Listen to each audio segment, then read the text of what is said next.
All right, let's dive into some of the most epic adventure stories you've ever heard. We're talking about kings, prophets, and some truly incredible courage. And believe me, these are not just dusty old tales. They're action-packed stories about real heroes that will absolutely blow your mind. But before we jump in, I've got a question for you. What really makes someone a hero? Is it about having super strength or maybe being able to fly? Or is it something else entirely? Just hang on to that thought because the heroes we're going to meet today had a totally different kind of superpower. You see, the backdrop for all these stories is this huge, raging conflict between good and evil. It's like this massive, invisible battle for the hearts and loyalty of every single person. And our heroes? Well, they were right there on the front lines. Okay, so our first hero is a young guy who just became the king of an entire nation. His name was Solomon, and wow, he had some seriously big shoes to fill. I mean, the weight of a whole kingdom just landed right on his shoulders. Now, the amazing thing about Solomon is how honest he was. He felt totally overwhelmed. He actually told God, "I am but a little child." He knew, deep down, he could not do this massive job by himself. He was humble, and that's exactly why he knew he needed help. So, just imagine this for a second. One night, God shows up and basically says to Solomon, "Ask for whatever you want. Anything." Seriously, think about it. If you had that kind of blank check, what would you ask for? Most of us, right, we'd probably ask for stuff like tons of money or to be famous or maybe to live a super long life. But Solomon? Nope. He didn't ask for any of that. He asked for something completely different. He asked for wisdom, an understanding heart so he could lead his people well and, tell the difference between right and wrong. And this is the incredible part. God was so happy with Solomon's unselfish choice that he didn't just give him wisdom. God also said, "Hey, I'm also going to give you what you didn't ask for, riches and honor." He literally got everything, all because he put serving others first.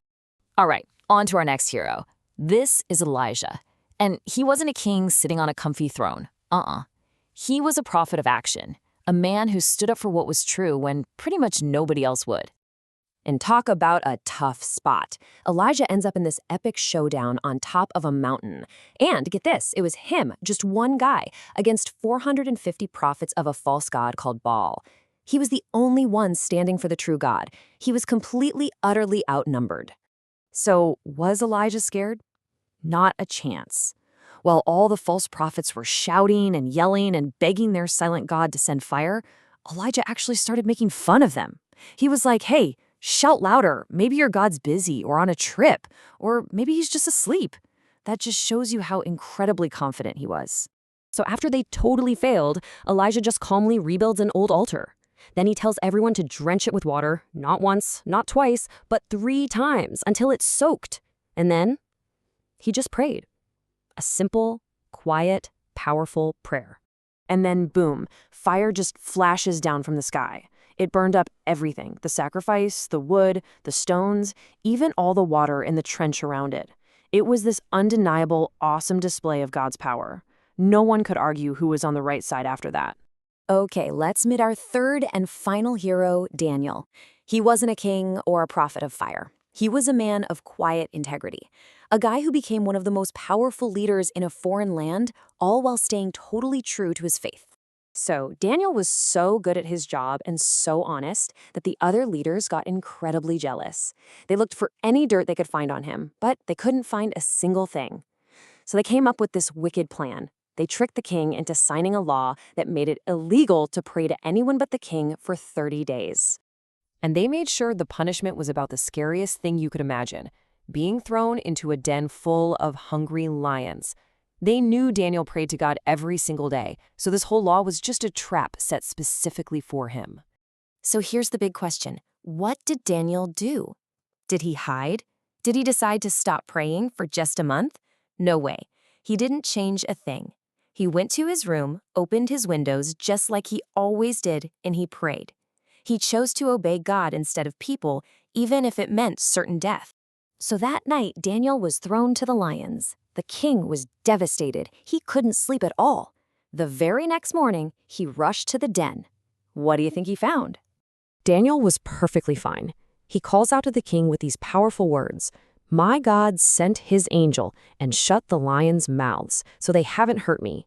He was totally safe, all because he trusted God completely. So, we've looked at Solomon, Elijah, and Daniel. 3 very different people in 3 very different situations. But they all had a secret weapon, right? A kind of superpower that made them real heroes. So, what was it? Well, Solomon had the wisdom to ask for what really mattered. Elijah had the courage to stand all by himself for what was right.